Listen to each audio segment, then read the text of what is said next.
ယောက်ျားလေးတွေတင်းနောက်ကိုပြေးလိုက်လာမှတေးချတယ်တင်းဒီ၃ချက်ကိုရှင်းတင်းကယောက်ျားလေးနောက်ကိုပြေးလိုက်စရာမလိုနံပါတ်1ချက်ချစ်စရာကောင်းတဲ့မိန်းကလေးဖြစ်ဖို့လိုတယ်ချစ်စရာကောင်းတဲ့မိန်းကလေးအများစုကအိမ်ရတယ်ကားရတယ်ငွေရတယ်နောက်ဆုံးလက်ထပ်မှုတွေရတယ်အဲ့ဒီအချက်တစ်ချက်ရှိုံနဲ့မလုံလောက်သေးဘူးနံပါတ်2ချက်ကိုတည်ထားဖို့လိုတယ်နံပါတ်2ချက်နားလည်မှုရှိဖို့လိုတယ်ဘယ်လိုမျိုးနားလည်မှုရှိရမှာလဲဆိုတော့အဲ့ဒီရဲ့မှာအချစ်ရေးကိုတင်ထိမ့်သိမ့်မဲ့နီလန်းတွေထိမ့်ချုံမဲ့နီလန်းတွေကိုတင်ကိုယ်တိုင်တည်ထားဖို့လိုတယ်အဲ့ဒီရဲ့မှာအချစ်ကိုတင်မထိမ့်ချုံနိုင်ဘူးမထိမ့်သိမ့်နိုင်ဘူးဆိုရင်တင်နောက်ကိုလိုက်လာနေတဲ့ယောက်ျားက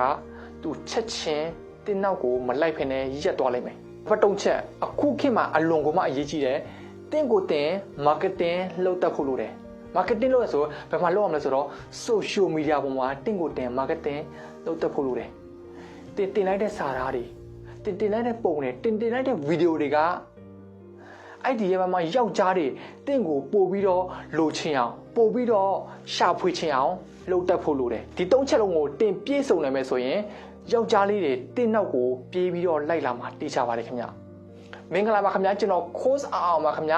number 1 love able ဖြစ်ပါတယ်ခင်ဗျ